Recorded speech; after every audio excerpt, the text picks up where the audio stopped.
Hai hai hai, selamat datang kembali di channel Min Donghua. Kali ini kita akan melanjutkan cerita Donghua, Battle Troop di Heaven. Nggak pakai lama lagi, langsung aja kita ke ceritanya. Check it out. Pada saat ini, Xiaoyan tidak banyak berpikir dan tanpa sadar menggelengkan kepalanya. Bahkan mata bos Tu tidak bisa menahan panas. Bukan karena tidak ada yang bintang 5, tetapi karena dipastikan bahwa Xiaoyan mungkin benar-benar memiliki bintang 2, 3, atau 4. Jika memang ada, bukanlah ramuan itu menantang surga. Jadi mata bos Tu tiba-tiba menjadi halus saat dia melihat ke arah Xiaoyan. Pantas saja Lei Salong ingin menemaninya secara langsung. Namun Xiaoyan belum menyadari arti dari ramuan yang secara instan mengembalikan semangat juang penuh ini. Pikirannya saat ini sangat sederhana. Hasilkan uang untuk meningkatkan keterampilan alkimia. Capai kaisar tingkat kelima sesegera mungkin. Sempurnakan pil perbaikan sumsum dan meningkatkan kekuatan fisiknya. Sungguh luar biasa bisa mengembalikan semangat juang penuh di kekaisaran Do bintang 3 atau 4 dalam sekejap. Saya memperkirakan ramuan kelas 3 akan berharga 300 koin bertanda naga. Adapun kelas 4 seharusnya berharga dalam permintaan tertinggi. Setidaknya 2000 koin bertanda naga, dan ini masih merupakan perkiraan konservatif. Lei Salong memberikan perkiraan kasar. Mendengar itu, bos Tu mengangguk, menyetujui penilaian Lei Salong. Mengapa kelas 4 harganya sangat mahal, namun permintaannya paling tinggi? Xiaoyan bingung. Dibandingkan dengan nyawa mereka, berapakah uang kecil ini? Xiaoyan semakin bingung dan bertanya dengan ragu. Apa hubungannya ini dengan nasib Kaisar Du bintang 4? Lei Salong menggelengkan kepalanya dan tersenyum pahit. Ketika Xiaoyan melihat ekspresi Lei Salong, dia langsung merasa sangat malu. Dia menggarukkan kepalanya, tertawa 2 kali dan berkata, "Saya baru di sini selama setahun dan saya masih belum tahu banyak hal." Baru berada di sini selama setahun dan Anda sudah berada di Kaisar Du bintang 3. Bos Tu memandang Xiaoyan dengan mulut terbuka, seolah-olah dia sedang melihat monster. Saya butuh waktu 3000 tahun untuk sampai ke Kaisar Du bintang 3 Anda. Oke, jangan kaget. Tuan muda itu sedang berpetualang. Lei Salong berkata, kemudian bos Tu memotong kata-katanya. Baiklah, Tuan Suang. Saya akan memberi Anda beberapa informasi dan Anda akan tahu mengapa ramuan bintang 4 adalah yang paling mahal dan memiliki permintaan terbesar. Setelah mengatakan itu, seberkas cahaya melintas di benak Xiaoyan dan banyak informasi itu terungkap sedikit demi sedikit di benak Xiaoyan. Di benua Kaisar Do, dari Kaisar Do bintang 1 hingga Kaisar Do bintang 4, pada dasarnya tidak ada risiko besar kecuali kesengsaraan kekaisaran pertama yang lebih berbahaya. Namun sangat sulit untuk maju dari bintang 4 ke Kaisaran Do bintang 5. Sampai ekspresinya berubah, kesengsaraan Kaisar bintang 5 dapat dikatakan sebagai mimpi buruk bagi semua pejuang Kaisar bintang 4. Karena iblis guntur kelima dari kesengsaraan Kaisar bintang 5 memiliki persyaratan yang sangat tinggi pada kekuatan tubuh fisik. Bahkan klan iblis yang dikenal dengan tubuhnya yang kuat tidak dapat menahan hingga menjadi abu. Sebelum bencana kuno, banyak orang kuat bintang 4 mengandalkan baju besi dan pil canggih yang secara instan meningkatkan kekuatan tubuh fisik mereka. Jadi tidak terlalu sulit untuk bertahan dari bencana Kaisar bintang 5. Oleh karena itu, ada banyak master di benua Kaisar pada saat itu, dan iblis bahkan lebih kuat. Mengandalkan metode budidaya yang unik, ada banyak sekali ahli di puncak. Tapi setelah bencana kuno, segalanya berubah secara dramatis. Entah kenapa, guntur kesengsaraan Kaisar bintang 5 memberikan tutunan yang sangat tinggi pada kekuatan tubuh fisik mereka yang dapat mengatasi kesengsaraan. Tanpa perlindungan bagian dalam berkualitas tinggi yang berbuat dari kulit binatang ajaib bintang 7, hampir mustahil untuk selamat dari kesengsaraan kekaisaran bintang 5. Bahkan, klan iblis tanpa pelindung bagian dalam yang terbuat dari kulit monster puncak bintang 6 akan hancur. Oleh karena itu, kesengsaraan Kaisar Bintang 5 disebut kesengsaraan kematian. Meskipun ada baju besi bagian dalam yang terintegrasi dengan tubuh pengguna. Tetapi monster Bintang 7 sudah menjadi makhluk mitos. Bagaimana bisa begitu mudah untuk diburu? Terlebih lagi, sebagian besar monster Bintang 7 didukung oleh keluarga monster. Oleh karena itu, kecuali beberapa anggota inti dari klan dan pasukan besar, mustahil bagi Kaisar Do Bintang 4 biasa untuk memiliki sepasang baju besi bagian dalam berkualitas tinggi.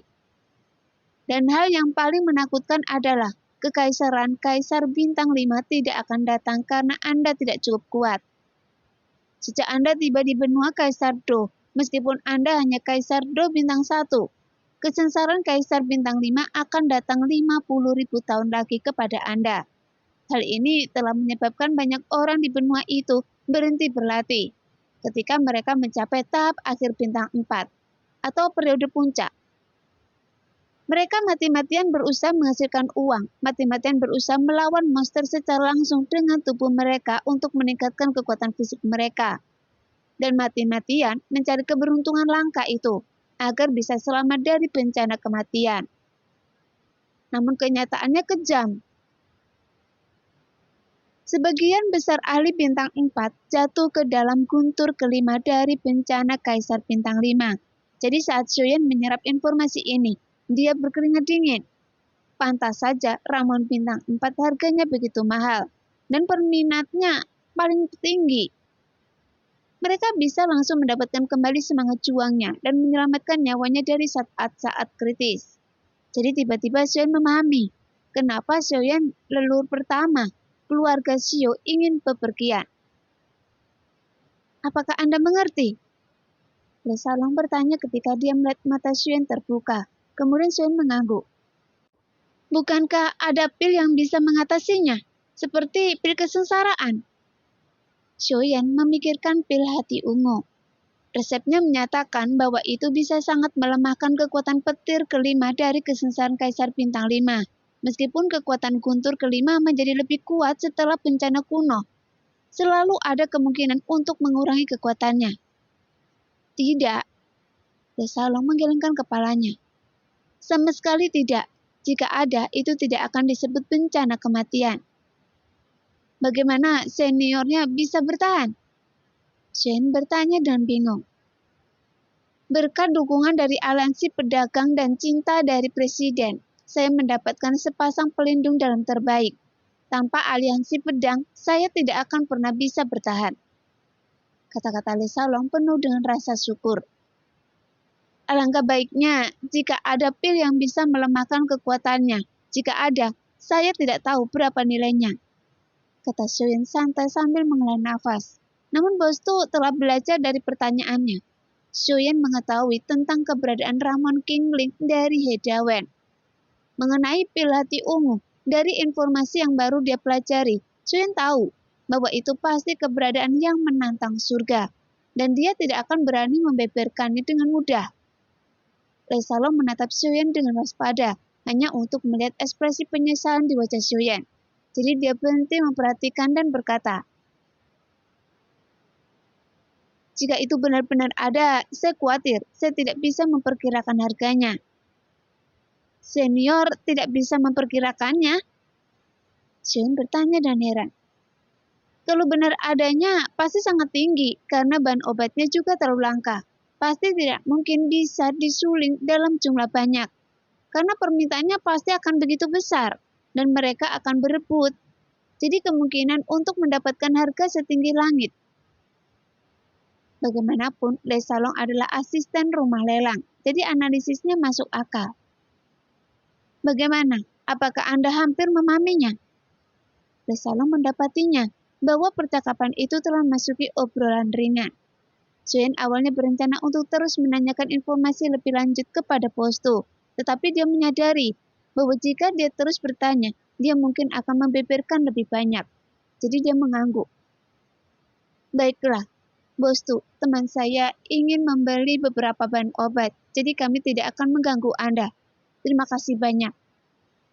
Le Salong berdiri dan menyapa bos Tu. Le Sheling sangat sopan, Jika teman ini perlu mengetahui sesuatu, Anda dipersilakan untuk datang kapan saja. Tuan muda, Anda harus datang ke toko setelah memurnikan obat mujarab. Bos Tu masih memikirkan kata-kata Xiaoyan tentang mendapatkan kembali semangat juang penuh dalam sekejap. Bos Tu, setelah kami datang hari ini, jangan beritahu siapapun dan jangan sebarkan isi pembicaraan kita kepada orang luar. Xiaolong buru-buru memperingatkannya setelah mendengar apa yang dikatakan Bos Tu kepada Xiaoyan.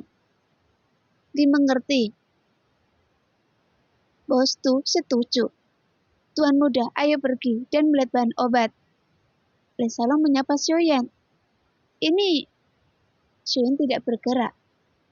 Apakah ada hal lain? Xiaolong bertanya. Saya tidak punya banyak uang dan saya tidak tahu harga bahan obat yang ingin saya beli. Saat dia mengatakan ini, Xiaoyan mengeluarkan beberapa ramuan abadi yang telah dia sempurnakan sebelumnya. 1 inti sihir bintang, mayat binatang ajaib bintang 4, dan sekumpulan pil yang mudah disembuhkan yang dimurnikan dari pegunungan Tianmo. Mari kita lihat berapa banyak uang yang bisa ditukarkan. Bos Tu yang melihat tumpukan sampah ini memiliki garis hitam di wajahnya dan melirik ke Xiaolong. Bos Tu, keluarlah dari jaring selama Anda bisa. Perintah Xiaolong. Tidak. Diskon hanya 20% dari harga pembelian normal. Shin sangat membutuhkan uang, tapi dia tidak mau memanfaatkan orang lain. Xiaolong memberikan pandangan setuju dan mengangguk ke Bos Tu. Kemudian Bos Tu mengumpulkan semuanya satu persatu, mengeluarkan 10.000 koin emas, dan menyerahkannya kepada Xiaoyan, yang membuat Xiaoyan tersenyum penuh terima kasih pada Bos Tu. Setelah Xiaolong dan Xiaoyan meninggalkan apotek Dasyang obat, mereka menuju ke atas. Ayo pergi ke toko bahan obat di aliansi dagang. Variasinya harus cukup untuk apa yang Anda butuhkan. Ada juga beberapa diskon di sana. Xiaolong berkata kepada Xiaoyan. Melihat Xiaoyan mengangguk, Xiaolong membawa Xiaoyan ke lantai 8 dan berjalan langsung ke toko bahan obat Dasyang, yang menempati 1/4 dari seluruh lantai 8. Seperti Tu Youdan. Manajer toko bahan obat segera keluar dan berkata, "Mengapa Li Sheling ada di sini secara langsung? Jika Anda butuh sesuatu, kirimkan saja rombongan. Carikan beberapa bahan obat. Tuan muda, apa yang Anda butuhkan? Beritahu saja bosku tentang bahan obatnya," kata Li Xiaolong. "Saya ingin bertanya apakah bahan obat ini dijual di toko Anda dan berapa harganya?" Seperti yang dikatakan Xiaoyan, resep ramuan roh bening dan pil darah terlintas di benaknya dengan kekuatan alkemis tingkat pertama Kaisar. Xiaoyan khawatir hanya dapat menyempurnakan ramuan pembersih roh kelas 1 dan pil darah kelas 1 terlebih dahulu. Bunga Ningsen, bunga Mingye, buah Qinglian, rumput Lingmi, cabang pengumpul roh, buah pembekuan darah, cabang Waer, cabang roh darah, rumput dasar Kaisar. Xiaoyan melampirkan bahan obat yang dibutuhkan. Bos yang bermarga Ku mendengarkan dan menghafalnya. Dia segera berkata, "Ini adalah bahan obat tingkat rendah. Kami memiliki semuanya di toko kami." "Berapa harganya?" "Cabang Waer, cabang roh darah, dan Kaisar. Rumput darah semuanya 1 koin bertanda naga. 10 tanaman Ningsan Hua, Mingyi Hua, Qinglian Wo, rumput Lingmi, dan buah pengembunan darah. Semuanya bernilai 1 koin pola naga, dan cabang pengumpulan roh 5 koin bertanda. Saya bertanya-tanya, berapa banyak yang Anda butuhkan?" Kata tuanku. Xiaoyan hampir berteriak mendengar kutipan itu. Dia tidak menyangka bahan obat yang dibutuhkan untuk ramuan Liu Qingling dan pil Qidara begitu murah. Bahan untuk ramuan Yilu Qingling hanya berharga 9 koin bertanda naga. Dan Xiaoyan memperkirakan 1 botol ramuan itu bisa dijual seharga 100 koin bertanda naga. Bahan obat untuk 10 pil energi darah dalam 1 pola hanya membutuhkan 4 koin pola naga. Dibandingkan dengan harga pil pemulihan darah dalam 3 pola, tidak ada masalah dalam menjual 3 atau 40 koin pola naga. Jadi obat kualitas terbaiknya memang luar biasa, dan khasiatnya juga luar biasa. Bahkan bahan obatnya pun sangat murah. Jadi ini sungguh untung besar. Shoyan segera mengambil keputusan untuk mengesampingkan masalah pencarian klan obat dan berkonsentrasi pada praktek teknik pemurnian obat. Dengan keuntungan besar dari ramuan Kingling dan pil Kidarah, dia ingin menyempurnakan tingkat pemurnian obat ke tingkat kelima kaisar, sehingga dia dapat memurnikan pil perbaikan sumsum. Saya hanya memiliki kurang dari 110.000 koin emas. Shoyan sedang merencanakan beberapa banyak pasangan yang harus dibeli ketika Lei Salong di samping menyelang. Tuan muda, jika Anda menggunakan koin emas, Anda dapat menghindari pajak dan menghemat 10%. Mendengar itu, Shoyan langsung membeli 65 set ramuan Yilu Kingling dan 140 set pil Kidarah. Dengan sedikit uang receh, dia masih harus mengambil lubang cacing dan menginap di hotel. Apakah Tuan muda Xiao punya tempat tinggal? Lei Salong bertanya pada Shoyan setelah meninggalkan pasar obat mujarab. Shoyan menggelengkan kepalanya. Saya punya tempat dan kondisinya lumayan, lingkungannya tenang, bahkan dekat dengan pasar Taobao. Jadi sangat cocok bagi Anda untuk memurnikan obat. Shoyan mengangguk setuju. Saat ini sudah larut dan dia berada dalam kegelapan di kota Chuxi, dan dia tidak tahu harus tinggal di mana. Kemudian keduanya mencapai area aliansi bisnis melalui lubang cacing. Setelah keluar dari lubang cacing dan sangat dekat dengan rumah lelang, Lei Salong dan Shoyan berjalan masuk dari sebuah gang di sebelah rumah lelang.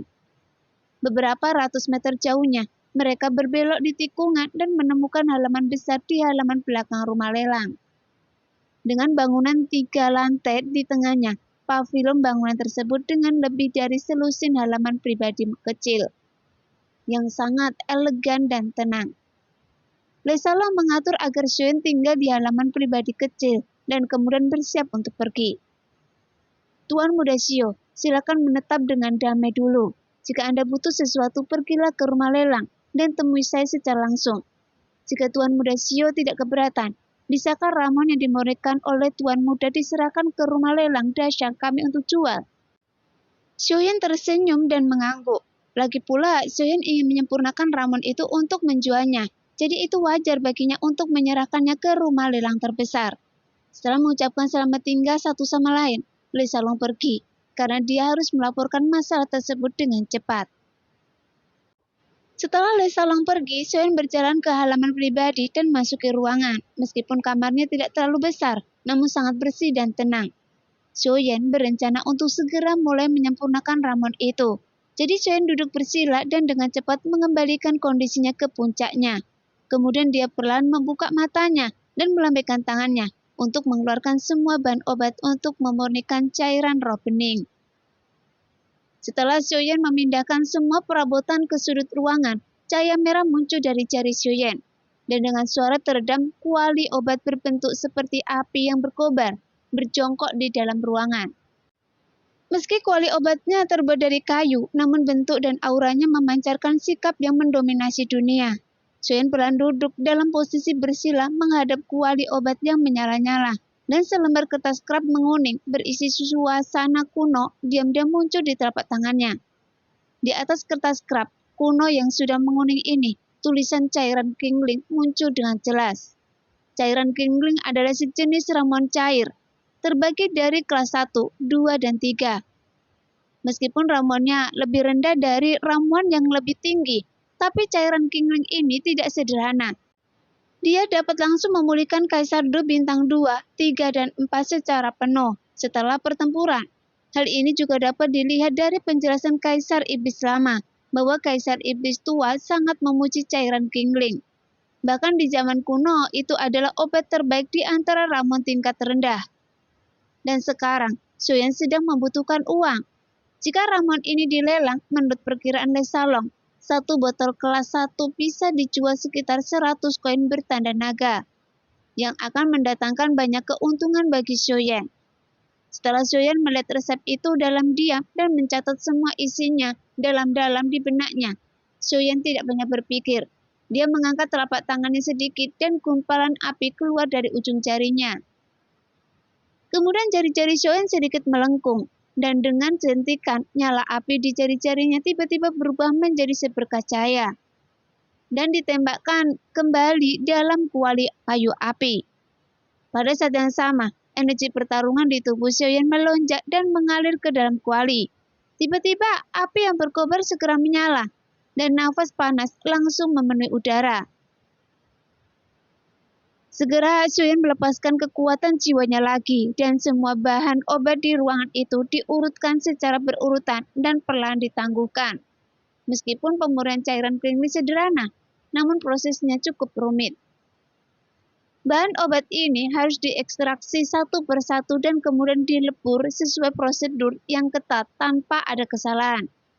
Xiaoyan pertama-tama melemparkan bunga konsentrasi dari bahan obat yang disuspensi ke dalam api.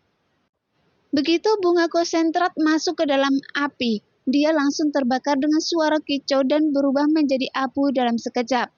Meskipun tidak sulit untuk memurnikan bahan obat tingkat rendah dengan keterampilan alkimia Xiaoyan, untuk pertama kalinya, pengendalian suhu api masih belum dilakukan. Xiaoyan tidak putus asa. Situasi ini sering terjadi saat memurnikan bahan obat. Setelah membuang beberapa bunga konsentrasi lagi, Xiaoyan akhirnya mengendalikan suhu api, dan jejak cairan mulai mengalir keluar dari api. Setelah itu, Xiaoyan langsung melemparkan beberapa bunga konsentrasi ke dalam api. Setelah mengontrol suhu api, Xiaoyan meningkatkan jumlah pemurnian sekaligus, dan kecepatan pemurnian menjadi lebih cepat. Tetapi beberapa pemurnian masih gagal. 65 bunga konsentrasi semuanya dimurnikan dalam beberapa jam di bawah penyempurnaan kuat Xiaoyan. Setelah memurnikan cairan hijau muda yang tersuspensi dalam api kuali obat, Xiaoyan melambaikan tangannya dan lusinan botol batu giok langsung ditempatkan di depannya dan semua cairan obat dimasukkan ke dalam botol batu giok. Xiaoyan menghela nafas panjang. Pemurnian semacam ini tidak banyak meningkatkan keterampilan pemurnian obat dan keterampilan pengendalian api, tetapi sangat memakan waktu. Xiaoyan menggelengkan kepalanya tanpa daya dan melihat bahan obat berikutnya. Seperti halnya bunga konsentrat, bunga malam juga merupakan bahan obat tingkat rendah.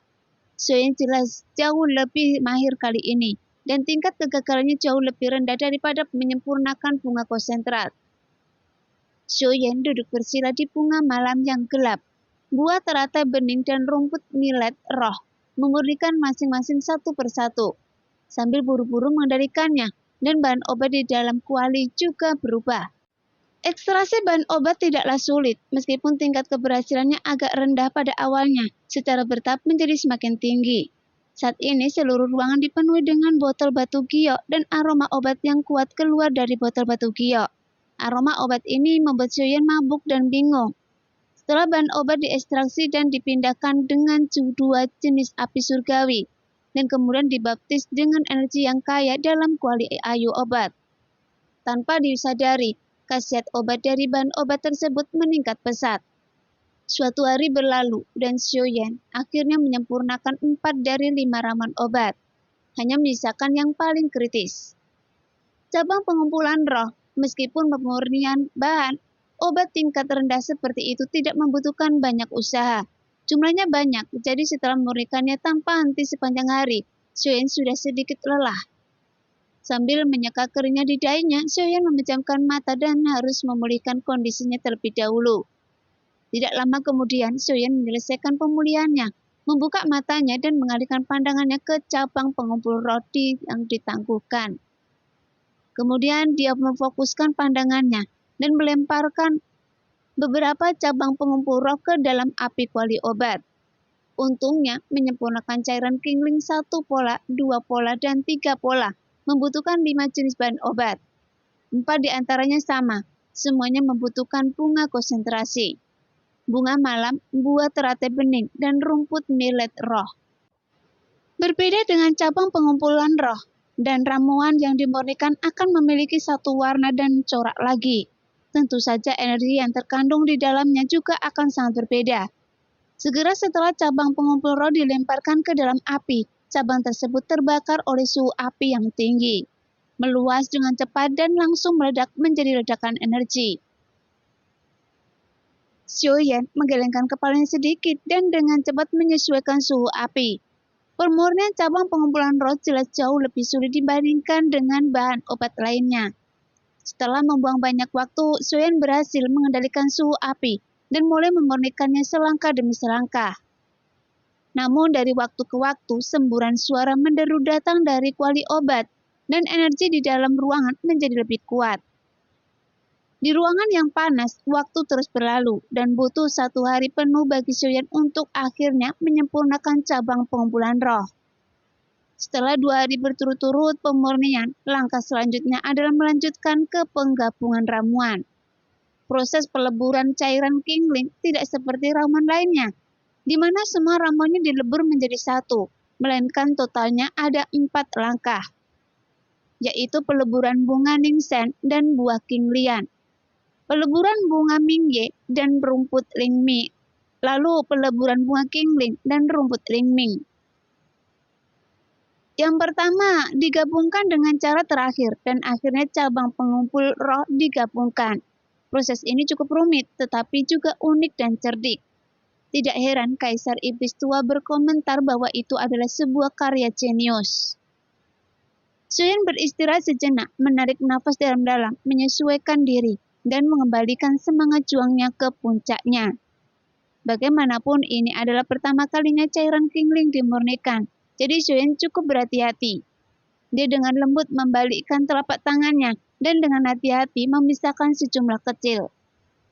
Dia terus mengontrol cairan yang diekstraksi dan bunga Ningshen dan memasukkannya ke dalam kuali obat. Lalu masukkan bubuk obat yang diekstraksi dari buah Qingling.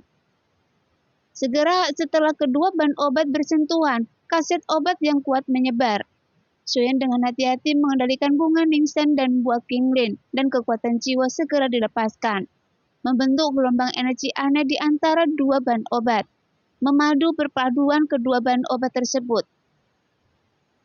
Di bawah bimbingan kekuatan jiwa Xiaoyan yang tak terlihat, kedua bahan obat itu mulai perlahan menyatu dengan kecepatan yang terlihat dengan mata telanjang, menghasilkan bahan obat baru. Penggabungan pertama tidak sempurna, jadi Xiaoyan mencoba yang lain. Tingkat keberhasilan fusi perlahan meningkat. Setelah menggabungkan bunga Ningshen dan buah Qinglian, Xiaoyan melihat kedua bahan obat lainnya. Rumput Mingyihua dan rumput Lingmi sama dengan 2 bahan sebelumnya, yaitu masing-masing berupa cairan obat dan bubuk obat. Dan Xiaoyan menggunakan cara yang sama untuk memadukannya. Meskipun metode peleburan sama, masih terdapat beberapa perbedaan halus karena perbedaan bahan obat, dan peleburan pertama gagal. Namun seperti kata pepatah, segala sesuatu bisa berubah tanpa penyimpangan dari asalnya. Setelah menghancurkan beberapa pasangan, Xiaoyan secara akurat memahami poin-poin penting dari fusi. Melihat cairan dalam botol giok yang berbeda dari botol giok lainnya, kemudian senyuman muncul di wajah Xiaoyan. Dalam 2 langkah terakhir, cairan roh bening berhasil dimurnikan hanya dengan 1 jejak. Dengan lambaian tangannya, dia melemparkan 2 cairan obat yang menyatu ke dalam api. Pada saat yang sama, alisnya mengembun dan kekuatan jiwa dilepaskan lagi. Menggunakan metode sebelumnya, dia memadu kedua cairan obat tersebut untuk melakukan perjalanan dalam rute yang aneh. Setelah berputar-putar, kedua cairan obat itu mulai bersentuhan satu sama lain. Di lompatan api kuning dan merah, gelombang fluktuasi energi datang dari kuali kayu api, dan dari waktu ke waktu sejumlah cahaya redup menyatu ke dalam cairan. Dengan hati-hati, menghangatkan cairan berwarna cerah tersebut. Dengan dorongan kekuatan jiwa Xiaoyan dan mengendalikan tembakan yang tepat, kedua cairan obat tersebut berhasil digabungkan menjadi satu. Tanpa jeda, Xiaoyan menyelesaikan fusi dalam 1 tarikan nafas, yang menyisakan langkah terakhir untuk menggabungkan cabang pengumpulan roh. Xiaoyan sangat berhati-hati dan tidak segera mengambil tindakan. Sebaliknya, dia memadamkan cairan obat yang merupakan perpaduan dari 4 bahan obat. Mampu memadamkan bahan obat tingkat rendah menjadi sebening kristal, saya khawatir tidak banyak alkemis kaisar berbakat kelas 1 yang bisa melakukannya. Segera Xiaoyan menenangkan diri, mengatur pernafasannya, lalu mengeluarkan sepotong dari masing-masing cairan yang menyatu dari 4 bahan obat. Dan cairan yang diekstraksi dari cabang pengumpul roh, kemudian melemparkannya ke dalam api. Xiaoyan sedikit menaikkan suhu apinya, matanya sedikit menyipit, dan dia dengan hati-hati mengendalikan kedua kelompok obat cair itu untuk perlahan bergerak mendekat tengah.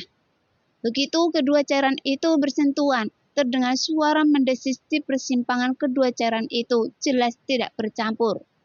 Xiaoyan langsung merasakan ada yang tidak beres dan segera memisahkan kedua cairan itu. Pertama kali adalah yang tersulit. Pikiran Xiaoyan sangat terkonsentrasi. Kekuatan jiwa tak terlihat menjalankan cairan obat satu persatu. Dan jejak tangan Xiaoyan juga berubah dengan cepat. Dengan dorongan Xiaoyan, kedua massa cairan obat itu menyatu lagi. Setelah beberapa saat, Xiaoyan menghela nafas panjang. Di dalam kuali obat, aura api kuning dan merah terus berdetak. Dan bola kecil berisi cairan tergeletak di sana dengan tenang. Aliran cairan roh bening akhirnya berhasil dimurnikan. Xiaoyan melambaikan tangannya dan memasukkan cairan obat ke dalam botol giok. Dengan fusi pertama yang berhasil, Xiaoyan tiba-tiba merasa percaya diri, dan keterampilan alkimianya meningkat pesat. Kemudian sederet cairan roh bening kaisar kelas 2. Meskipun itu adalah cairan obat dan bukan pil, fakta bahwa cairan itu dapat dimurnikan juga membuktikan bahwa keterampilan alkemis Xiaoyan telah mulai melewati ambang batas alkemis kelas 2 kaisar. Xiaoyan berencana untuk bekerja keras dan memulai fusi lagi. Ruangan itu dipenuhi aroma tanaman obat. Saat Xiaoyan terus menyatu, cairan obat di semua botol batu giok mulai menyusut dengan cepat. Segera malam berlalu dengan tenang dan sinar matahari menembus jendela dan memercikkan sedikit warna ke dalam ruangan. Saat kumpulan bahan obat terakhir digabungkan, api di kuali Yanmu perlahan padam. Xiaoyan melambaikan tangannya dan masukkannya ke dalam botol giok. Jari-jarinya sedikit melengkung. Api surgawi yang menyala-nyala di kuali obat berubah menjadi seberkas cahaya merah dan menembus ke telapak tangan Xiaoyan. Saat ini hanya ada lebih dari 30 botol giok berisi ramuan di tanah, memancarkan aroma ringan yang belum pernah terjadi sebelumnya. Xiaoyan dengan hati-hati memasukkannya lebih dari 30 botol cairan Qinglin yang telah dia saring ke dalam ring. Lalu menutup matanya dan mulai menjalankan teknik roh darah, dan lapisan kabut darah melayang di sekujur tubuhnya lagi. Namun roh hantu Yao Jue tidak bergerak kali ini. Setelah seni roh darah selesai, Xiaoyan merasa segar dan segar, tetapi kekuatan jiwanya tidak meningkat sama sekali. Tampaknya saudara King Horan benar. Teknik ini bagus, tetapi jika tidak ditelan oleh roh hantu, tidak akan ada efek yang jelas dalam mempraktekkannya. Setelah beberapa saat, Xiaoyan perlahan membuka matanya, berdiri, bergerak, melepaskan pengekang, dan membuka pintu. Setelah berhasil menyempurnakan cairan Qinglin, saatnya pergi ke rumah lelang untuk mencari Lei Shalong. Saat Xiaoyan sedang berjalan di jalan, dan suara guntur terdengar dari waktu ke waktu di langit. Namun Xiaoyan sudah terbiasa dengan suara seperti ini selama beberapa hari terakhir di kota Jushi. Xiaoyan selalu berhati-hati dan tidak langsung pergi ke rumah lelang, melainkan membeli pakaian tersembunyi dan topi bambu, menemukan tempat sepi untuk dipakai, lalu berjalan menuju rumah lelang. Rumah lelang Daxiang berada tepat di beberapa pintu keluar lubang cacing di distrik Sangmeng. Ini adalah bangunan paling khas di distrik Sangmeng. Sebuah bangunan utama berbentuk silinder berdiri, dikelilingi oleh 5 bangunan rendah berbentuk persegi, yang dihubungkan secara merata oleh 5 koridor. Seolah-olah bintang berada di atas bulan. Setiap bangunan persegi bertingkat rendah digantung dengan sebuah plakat emas megah yang diukir dengan 5 karakter rumah lelang Daxiang. Semua pintu terbuka, menunjukkan kepada dunia ukuran dan kemewahan lantai perdagangan internal. Bangunan induk tidak memiliki pintu. Pada dinding luar yang lebih tinggi dari bangunan persegi, pada 5 posisi terdapat palu lelang emas berkilauan yang tergantung tinggi, melambangkan kekayaan dan keadilan. Nah, demikianlah cerita hari ini. Terima kasih yang sudah menonton video Min Earth sampai selesai. Sampai jumpa di video selanjutnya. Bye-bye.